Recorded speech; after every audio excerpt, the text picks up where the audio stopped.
Hi friends, it's Grace and welcome back to another video. Today I'm going to be doing my wrap up for the months of April and May because I went missing during the month of April through no plans, no intentions of my own.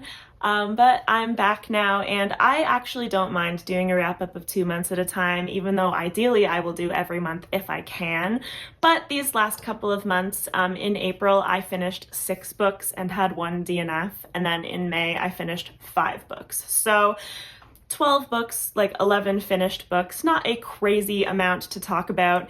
In March, I read like 12 books just that month alone, which is crazy for me, but those are all covered in the vlogs that I posted in March. If you are interested in my thoughts on those books, I guess you don't have to watch the whole vlog, although obviously it makes my heart warmed if you do want to, but all of those books are covered in the March videos, and we will talk about everything since then in this one. So, like I mentioned, first we will do April. So I read 6 books and had 1 DNF for a total of about 2,150 pages. And my average star rating for those books was a 4.33, so absolutely nothing to complain about there. I had 1 3-star read, 2 4.25 star reads, 1 4.5, and 2 5 stars. So I am just going to talk about these books in the order that I read them. So first up, we actually have the book that I rated 3 stars, and that was The City in Glass by Nevo.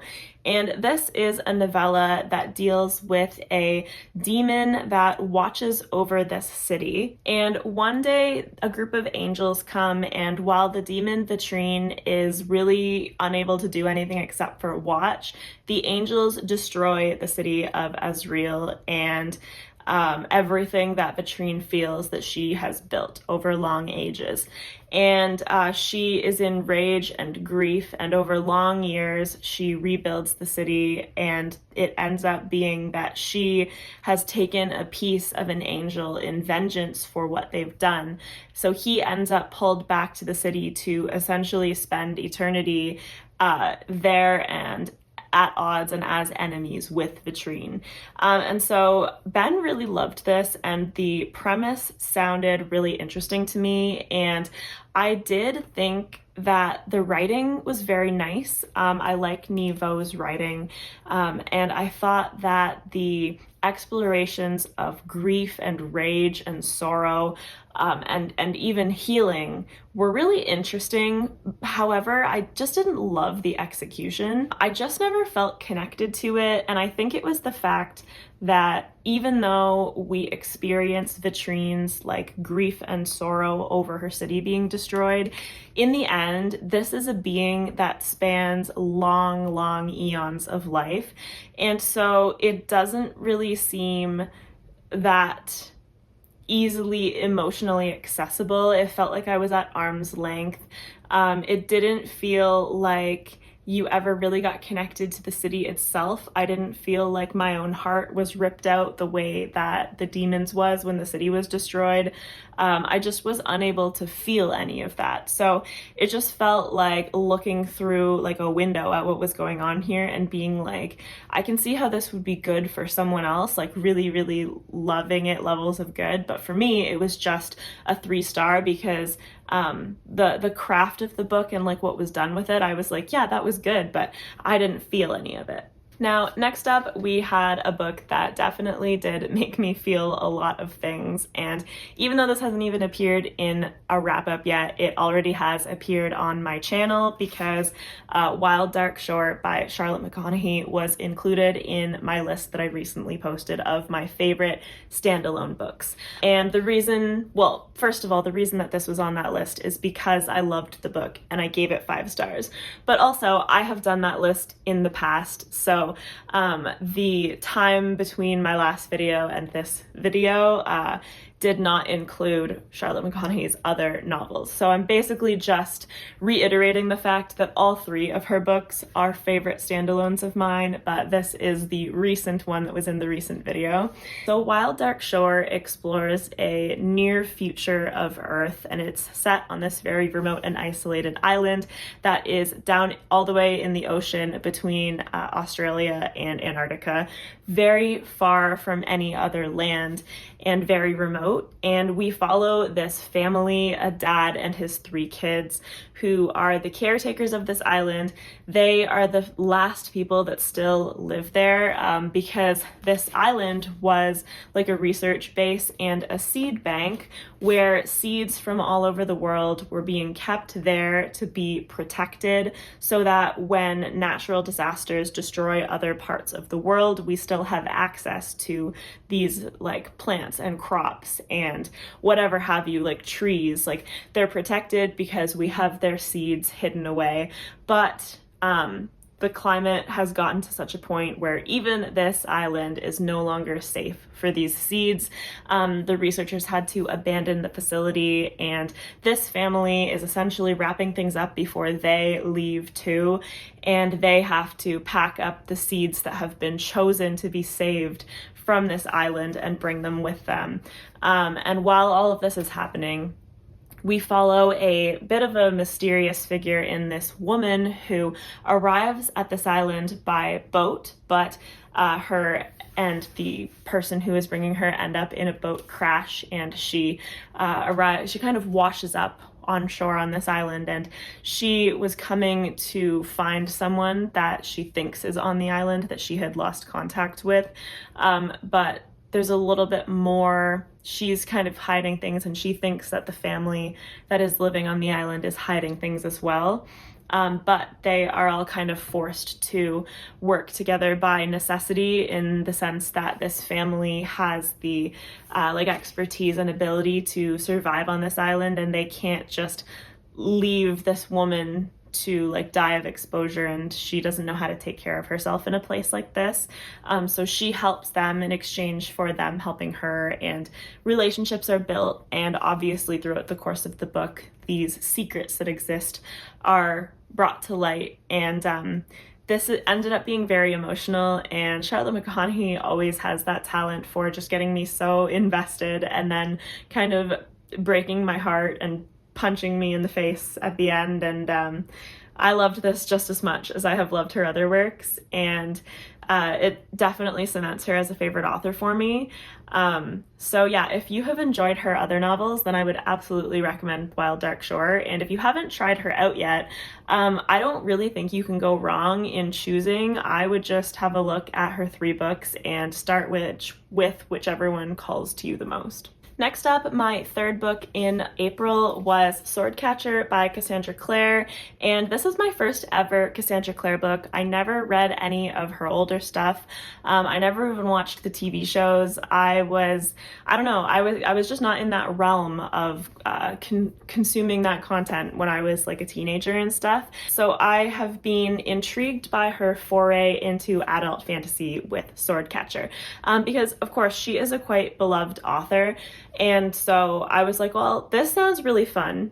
And if this has the kind of tone and the amount of fantasy that I like, I will probably really enjoy this. And so I gave this 4.25 stars. Did I say that already? 4.25 stars. I really, really enjoyed this. I had a lot of fun. And the premise of this book is that our main character, Cal, he is essentially trained to be the prince of this land's body double and stand-in, and they call him the sword catcher because he is there to protect the prince. And as awful as it sounds, he would be the one to catch a sword that is meant for the prince. He would die in his place. That is what he has been raised to do, and that is what his position entails. And his life or at least his role as the sword catcher is understandably a very secret thing, because it wouldn't be effective if everybody knew that the prince had a double. So Kel lives a very interesting life that is very privileged and yet very isolated at the same time. And then we also follow another character named Lynn, who is a physician and who is a member of a different cultural group inside of this city called the Ashkar, or the Ashkari. And she is a member of a persecuted group. Her religion and culture, they have a lot more rules around their existence in this place. However, her grandfather does kind of hold this coveted position of advisor to the king. So he is a very important man, and when something happens to Kel and Connor, who is the prince that Kel is the double for, her grandfather calls Lynn because of her discretion and because of her expertise as a physician, and she is called to treat them in this scenario. And so after this first interaction, the two of them are kind of drawn into political games that they don't fully understand at first. They're missing some information, but as the book goes on, the webs are revealed and spread out, and it definitely is a political leaning fantasy, but it does have romance aspect, and it has sort of like a serious tone, but it has the fun lighthearted tone sometimes, and I thought it was a really good balance. And I just think that everything about this is solid. Like, I have no complaints about it. It didn't give me 5-star energy, but it is a very, very good book, and I am really looking forward to picking up the sequel. I'm just going to take a quick intermission between books here, because what I would normally have done, and what I don't really know why I didn't do, is I always tend to talk about my DNFs first, just to get them out of the way. And I did have a DNF in April, which for some reason I just did not talk about what that book actually was before getting into the books that I finished. So this is more of a soft DNF for me. It's not like something that I will never ever want to read again, and mostly that's because of my faith in the author. But my DNF in April was The Devils by Joe Abercrombie, which is unfortunate because it was one of my most anticipated releases of the year. But the tone and the mood and like the humor, they were not hitting for me when I started reading The Devils. So I definitely think it's possible that I was just not in the right headspace and not in the right mood. But for me at the time, it felt like the book was trying to be serious and evoke serious emotions while also not taking itself seriously at all. And I think that the problem for me was that it felt like the book wasn't taking itself seriously, like, at all. So I was like, well, why do I care about this then? So I hope that is something that I can kind of get over. Like, if I come back to it, I hope that I'm more in the mood for it and more in the mood to just enjoy it, because I'm not happy that I didn't like it when I first tried it, and I will at some point try it again. But yeah, The Devils was my DNF in April. So back to our regularly scheduled programming. We have James by Percival Everett as the next book that I finished in April, which I gave 4.5 stars, 4.5. This was an amazing read. This is a retelling of the adventures of Huckleberry Finn, and I've never actually read the original, so I don't know how much James, or Jim as he is partially known, is actually in that story. Obviously, the original would be centered around Huck and his perspective and his experiences, and so I would imagine reading this book that the places where James and Huck travel together, like those sections of overlap, would be at least fairly faithful to the original, but there's a lot of time that James spends by himself, and he is an amazing character. I love that Percival Everett had the idea to write the story from this perspective and to explore this character and give him sort of like a rounded out inner and outer life aside from the like child whose story he was a character in originally. And so we watch as James hears that his wife and daughter are going to be separated from him and sold to a different plantation in, I think it's New Orleans. Yeah. So he wants to like form a plan on how to rescue them, and he escapes so that he has the opportunity to either follow them or come up with a plan on what to do. And in the meantime, while all of this has been happening, Huckleberry Finn has faked his own death and run away because of his violent and abusive father. So as you might immediately be able to see, James is in some trouble because if Huckleberry Finn has faked his own death at the same time that James has run away, that casts some serious suspicion on the murderer of Huck, which is not good because, well, I don't think I really need to say why that would be extremely bad for James. But this story goes much beyond that. It details a lot of journeying and adventures, both good and harrowing for both of them, but mostly for James. And it has an extremely like satisfying resolution to the story that we are focused on from the outset. The writing is great. The setting, like the immersion was fantastic. And I just like have all good things to say about this. And so we have actually got another one of Percival Everett's books to read now, The Trees. So I will definitely be looking forward to reading more from this author, even though that one is definitely different, but some of the same like theme work and messaging is going to be present based on what The Trees is about. But he's just a really great writer. The next book that I finished in April was Bad Cree by Jessica Johns, and this was definitely one of my favorites of the month. I gave this 5 stars. This is, so, okay, let's start with the synopsis and then get into more about it.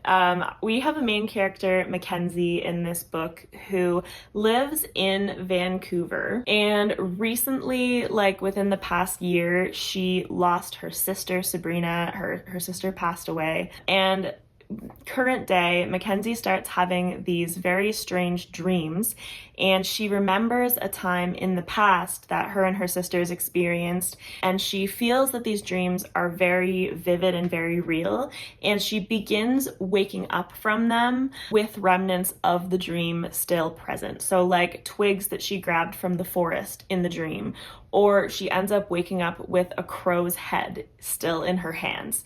And so she knows that these are not just normal dreams, they are something that she needs to figure out what is going on. And she ends up traveling back to Alberta, back to her hometown, to get the support and help from her family to figure out what is going on here. But she is also dealing with a lot of guilt, not least for the fact that she was not there and did not come home when her sister passed away. And so this is definitely like a horror, unsettling, thrilling book, but it is much slower as well, with a focus on the grief and the family. And it intertwines that aspect of her grief with like this focus on the folklore and mythology, the indigenous folklore that she has knowledge of that is passed down through her family, and it is all intertwined with like the familial love and the grief she feels for her sister, and everything kind of revolves around that same theme. And so I found this to be like so cathartic. I loved reading like the resolution for these characters, where it was not it's not an easy road, and it's not completely straightforward, but it's very emotional and kind of internal. And I just thought that it was perfect. Like, it worked perfectly for me. This is the exact kind of book that I love, and so I gave it 5 stars. And then the last book that I finished in April before we move on to May is The Two Towers by J.R.R. Tolkien, and I gave this 4.25 stars upon my reread. I think I gave it 4 stars the first time, and I have said this in the past, although I'm not sure if I've said it in a video, but Maybe I said it when I finished Fellowship of the Ring, I don't remember. But this is a series that I feel like is more than the sum of its parts. Because on my reread of this, I am rolling my experiences together that are the movies with the experiences reading the books. And the movies definitely influence my visualizations in this series for the better. It helps me with my enjoyment, I think, so much, because even though I think that Tolkien's writing is really good and I don't mind his description, even with all of that, I still do find it slower and more dense than your average fantasy. And I think that it very much helps to have those visualizations because I'm not a visual reader. Other people probably don't have this problem as much as I do, but it's a nice complement to have for it. And I feel that even though no individual book in this series is probably going to be 5 stars for me, the trilogy plus The Hobbit plus the trilogy of movies is easily a 5-star experience and a 5-star series. So it's interesting in that way. But suffice to say, I'm really enjoying the reread of this trilogy, and I am looking forward to getting to Return of the King. And I just know that once I finish rereading, I will definitely want to watch the movies again. Okay, so moving on to the month of May, I finished 5 books for almost 2,800 pages. And actually that's surprising because I felt like I read more in April because I read more books, but the page count is way higher in May, and you will see why shortly because there's a big chonker in this pile. But May was a good reading month in terms of quality as well for me. Technically a slight drop from April because April was a 4.33, but May I had an average rating of a 4.3, which is still fantastic, even though my lowest rated book is lower than in April, which is probably what brought it down that 0.03. But still some really, really good reads this month. And once again, I will go through them in order, and there are no DNFs in May, so I'm not overlooking anything this time. So I was actually reading 2 fairly long books at the same time to begin the month. So I didn't actually finish a book in May until the 14th, which it doesn't sound that bad, but I do like feeling like I'm making progress. So sometimes reading 2 books with a smaller page count for each of them per day is actually worse for me than just committing to reading one of them at a time, because it depends on the context, because these 2 books in particular, it was nice to balance them with each other. However, because they were both long, I was enjoying them, but I was feeling like I was not making any progress. So that can be a bit of a mental block sometimes, but regardless, like I said, I did really enjoy both of them. So without further ado, the first book that I finished in May was Blood, the Science, Medicine, and Mythology of Menstruation by Dr. Jen Gunter. So I gave this 5 stars. This is, of course, nonfiction, and Dr. Jen Gunter is an OB-GYN. She is Canadian, which is pretty cool, but she currently practices in the San Francisco Bay Area, and she actually has 2 other books in addition to this one. She has one called The Menopause Manifesto, and then she also has one called The Vagina Bible. The Vagina, I think that's right. And so based on this, I am definitely interested in reading more from her, because I really enjoyed her evidence-based approach to this book. First of all, she is a really good writer, and this is a topic that is of interest to me because I did take some reproductive biology in university, and I don't work in that field, so it's kind of nice to, I don't get to read about that all the time, although I might get tired of it, I suppose, if I did, but it's nice to kind of come back to that and read a book that focuses on it. I really enjoyed it, but I just really liked how measured of an approach she takes. There is definitely, I think the harshest criticism in this book is for unproven, methods that do not have scientific backing, that are marketed to the public, that actively harm them. She is very harsh on that in this book, which is something that I can totally understand because marketing is a powerful thing, and none of us are immune from it, but if I was an expert in a field and companies were marketing things that actively harmed consumers and I knew otherwise about them, that would probably make me really mad too. But for the most part, when we're talking about the actual science and medicine that she goes through in this book, she takes a very measured approach. Like, for example, if you're talking about various forms of contraception, there are always going to be pros and cons to all of them. They are going to be based on like individual desires and outcomes. And she recognizes that. I thought it was really great. Like, for example, one method of contraception might provide you with like a reduction in cramping, a reduction in bleeding. But for some people, they don't want to have like a period at all. And so an IUD might be a better fit for them. Or some therapies for like PCOS may provide a moderate reduction in cramps. And for some people, that is a good enough outcome for them. But for other people, that is not. They want different things or they want more. And that your healthcare providers should really be working with you to figure out what is the best fit for your body and for the outcomes that you are looking for.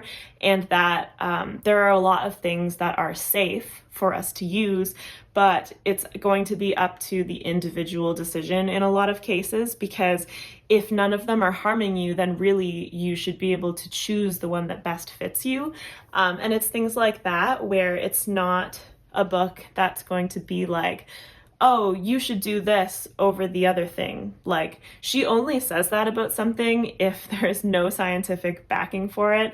And sometimes she even says, like, I think she says this about magnesium supplements, where she's like, there's no real evidence that it's helping you, but there's no real evidence that it's harming you either. So if you want to take them, then by all means you should. If you feel that they are making you feel better, then by all means you should. But the same attitude is not there for things that are harming you, which makes sense. So I feel like I'm rambling now, but that is what I love about this book so much, is that it provides you with a lot of information that, first of all, I know to be true from my own like learning about reproductive biology. So that's reassuring about her own expertise, not that I doubt them, but I do think that people sometimes have trouble trusting what medical professionals tell them, especially in recent years. So it's nice to know when a book is trying to give you balanced advice and not sensationalizing it. Now to pivot to a very different book. We have Reaper's Gale by Steven Erikson. So yes, this is like 1,260 pages or something. So I was reading Blood at the same time as I was reading this. And these are very different books from one another. So the balance was working for me. We have like a little bit of nonfiction per day and then a lot of Malazan per day. But regardless, it takes a long time to get through a book this long. And I gave Reaper's Gale 4.25 stars. I think that there is a lot of amazing stuff in this book on, without a doubt, the same level of quality as a lot of my favorite Malazan books. The reason this is a 4.25 for me, though, is because this is kind of the first time where I felt like a Malazan book had a big pacing issue. There are a lot of really long chapters in the center of the book, and it's also like not as much is happening at the same time in the center of the book. So there is still a lot of good content, and I hesitate to call it a filler book because like there's still a lot of important things happening, but there are storylines where I didn't love them as much as some others that we've had, but it still had a great ending, and it had a lot of interesting build up throughout the whole book that we then reaped the benefits of at the end when some of those storylines resolved. So it's really not like a huge criticism. It's just that it's not as strong as some of the other entries. It still clears most other fantasy books for me, and it was still great. I don't feel like I can say much more about the 7th book in a series without spoilers, but still loving it overall, still a series that I would absolutely recommend if you're into big, long fantasy series. And What else can I say? Next up, we had my girls' book club pick for the month of May. I mean, it's not my book club, but I'm the one that's speaking to you about it. So it was the pick for the book club that I am a member of. And so this was Variation by Rebecca Yarros. Honestly, it was really funny when we did our spinner wheel for this because the two books that I put forward were out immediately. Like, they were the first two to be knocked out, and I was like, how is my luck so bad? Like, it was just kind of comical that they were the first two. But I read Variation by Rebecca Yarros, and I gave this one 2.75 stars. Honestly, it was all right. So this novel follows two main characters, Allie and Hudson, and we first meet them when they are both about 17. We are following Hudson as he trains to be a rescue swimmer off the coast of Cape Cod, and he encounters Allie and her sister in a boat that is sinking on them, and he actually rescues them. And what he doesn't realize at first, but he does shortly after, is that Allie Rousseau and her sisters are training to be elite ballerinas, and they are essentially part of an entirely different social circle in their small town. And when we fast forward to the present day, we know that Hudson and Allie basically became best friends for a summer or two when they were teenagers, and then life forced them onto different paths. Hudson achieved his dream of becoming a rescuer, and Allie achieved her dream of becoming an elite ballerina in New York City. But we kind of crash back together in the present day, I think around 10 years later, when Allie has an injury that brings her back to their beach house, like their waterfront property, back to the small town where Hudson lives, and things get a little complicated from there.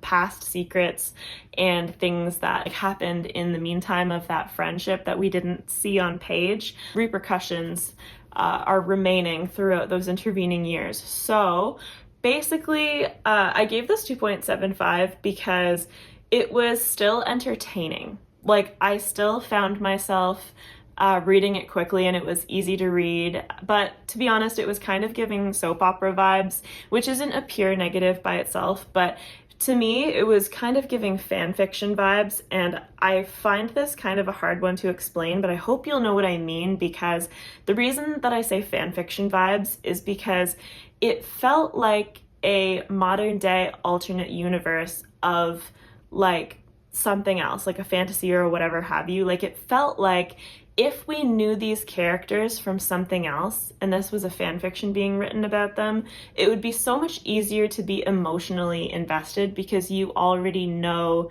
the characters. But because it wasn't, and you didn't already know the characters, I didn't find them to be like well fleshed out enough. They kind of just felt like fairly one-dimensional characters playing out their soap opera roles, which is entertaining on a fairly shallow level. So this is all kind of where it comes together to make my rating, and it also had like tropes and drama that I enjoy, but it hit like fairly standard story beats. So the way I described it in the girls group chat afterwards is I was like, this was all very melodramatic for a real world setting. Like, when I read Fourth Wing, I'm like, okay, all the melodrama, like, I think it worked better for me because at any point the characters could literally die. Like, it makes sense that they are so dramatic about everything, and it kind of just elevates the entertainment. Whereas in a real world setting, I'm like, okay, you're all extremely melodramatic, but like, for what though? Like, I understand that you have like the characters would have more of a personal stake and emotional elevation in their own lives, but like the author needs to bring that forward to the reader and why we should be as invested, and I just didn't feel like that was there. So I feel like I'm sounding really critical, but I really don't have that strong of feelings towards it. It was just a pretty average read for me. But luckily, the final two books that I have to talk to you about were both awesome. So the first one I think will be a pretty quick review because it's not really a review as such, and then we'll get into the final book of the month. So next up we have Winnie the Pooh, #1 by A.A. Milne. This was published in 1926, and this is the first collection of stories in the Winnie the Pooh series. I actually don't know how many books there are in this series. I have no idea, but I will try to find the continuations. But this was 5 stars. I mean, this is a children's book. I have so much nostalgia attached to Winnie the Pooh. My parents and like my mom especially would read this with me all the time. When I was like 2, my entire room was decorated in Winnie the Pooh theme, like when I was young and was a baby. And it was always like a favorite for me to watch the animated stuff.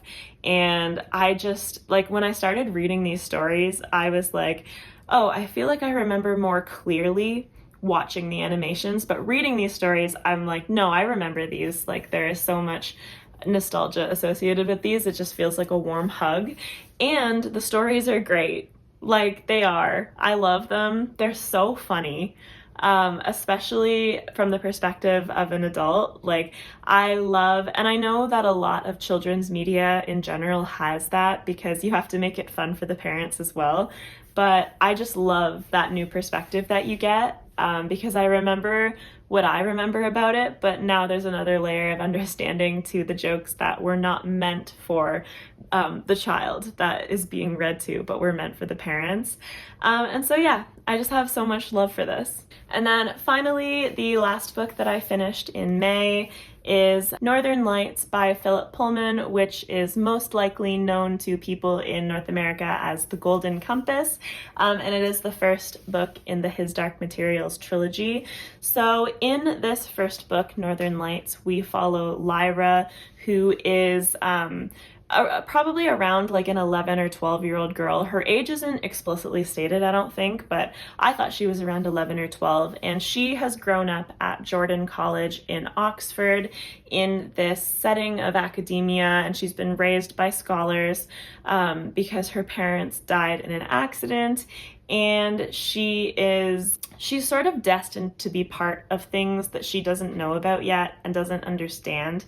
So she is living sort of like a carefree childhood, but eventually there are children around the country that begin to go missing, and there are whisperings about this group called the Gobblers and how they take children, and a few children that Lyra actually knows personally are taken. And she also, in conjunction with this, is caught eavesdropping on a meeting, or at least trying to, but she ends up successfully eavesdropping on a meeting where people and scholars from the college are discussing these relevant political happenings that Lyra doesn't understand, but she finds out that something bigger is going on that is just like no one is going to tell her about it, and understanding of it is a little bit out of her reach. But what she does know is that she wants to rescue her friends, the children that she knows that have gone missing. And eventually there is circumstances that push her out of Jordan College and out onto an adventure that all has to do with where these children are being taken. Now, I don't want to hold that book up the whole time because it is an omnibus of the whole trilogy and it is a little bit heavy. But I gave Northern Lights 4.5 stars. I really, really loved Lyra. And I thought that the writing was amazing, and the plotting and the world building, like the world building is so similar to our own and yet different enough that it feels whimsical and fantastical, but the writing is one of my favorite parts about this book. And the reason for that is because these are definitely young adult books, but they are written at a high level, and I love that because they are not hard to understand, but they are written at a level where young readers that are reading them would be challenged and would be learning. And Philip Pullman is not afraid to actually write with themes in mind and with a plot that is intricate but is at the right level for somebody who's reading it at that age to understand. And I just love that so much because I feel like it is acknowledging that children are not like stupid, they're not fools, they don't need to be like talked down to necessarily. Like once they are at an age and once they're at a level of reading where this is something that they choose to do themselves, like a book like this is perfect for them because it will challenge them and it will show them that the author respects them. And so I do love that.